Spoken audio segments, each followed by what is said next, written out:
Hey guys, welcome to my review of the Pokeball Plus, or the Pokemon Go Plus, whatever you want to call it.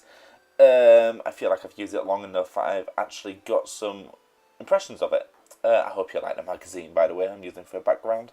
It's my official Nintendo magazine, Pokemon edition, 10th anniversary, obviously.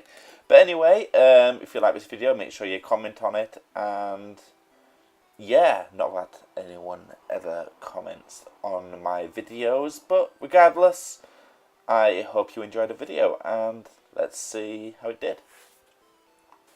Firstly, the feel of the Pokeball is very solid. It doesn't feel like a toy, it doesn't feel too light. For a lack of decent vocabulary to describe how perfect it feels, all I can say is weight-wise, it feels like a Pokeball should.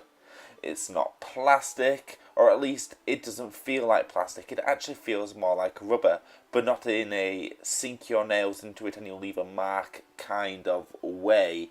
The material, whatever it is, makes the Pokeball very comfortable to hold.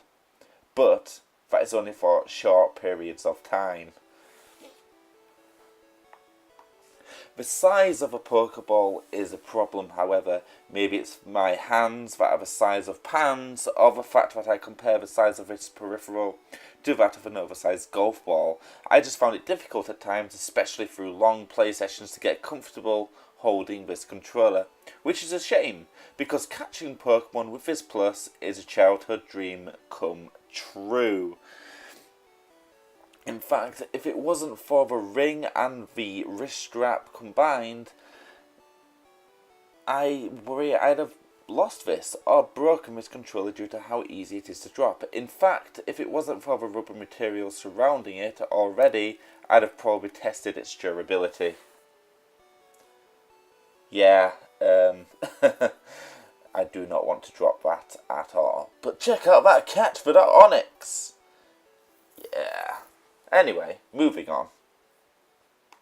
Speaking of functionality, catching Pokemon is much easier using the Pokeball Plus than if you were playing in handheld mode using the gyroscope, whatever you want to call it, motion sensitive, to look around like it's a camera. It's just a quick flick of a wrist, and as long as there's 3 rattles of the Pokeball, then boom, you catch the Pokemon. Also, as an added bonus, the sound of the Pokemon emits from inside the Pokeball Plus itself. More on that in a couple seconds. It's a really cool feature. Yeah. Actually,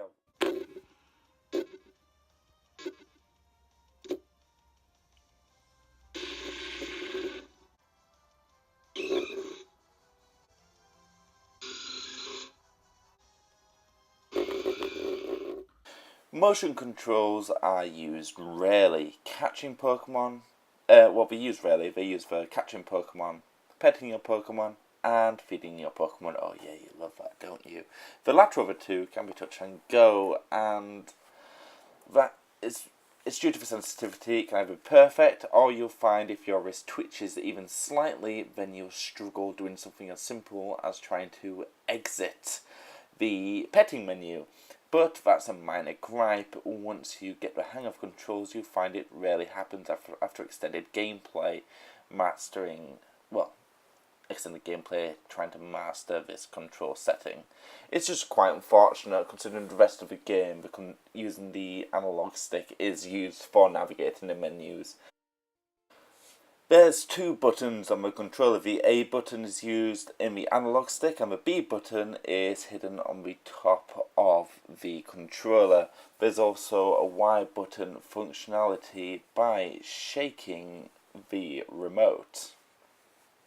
Something I wish that was actually explained in Let's Go at some point.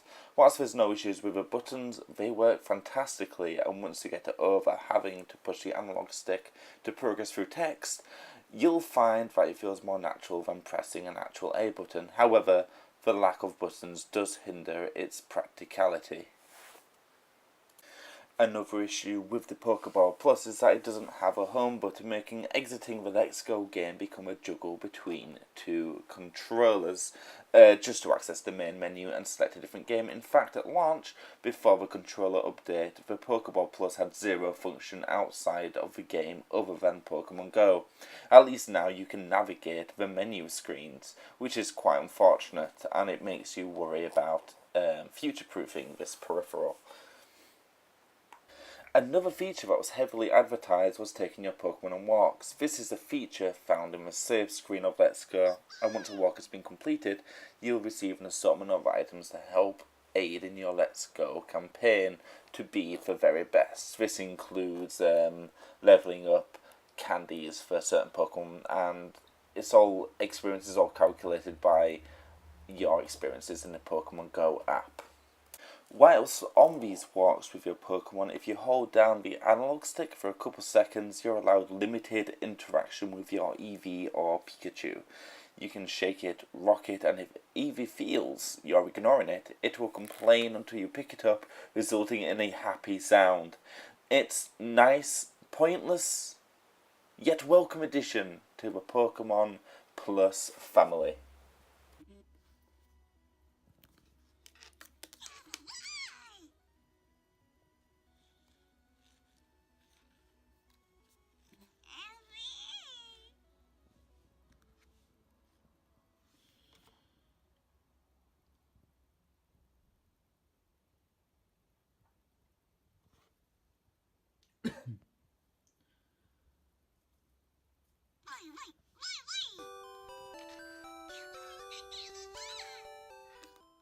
Which brings us smoothly on to the Pokemon Go functionality. If you have a Pokemon Go Plus, you know the deal. It pretty much works exactly the same, but with one minor difference. This one spin stops independently. You can literally set it up, pop a Pokeball in your bag and spin all the stops you want automatically. It's fast too, and doesn't feel the slightest bit sluggish.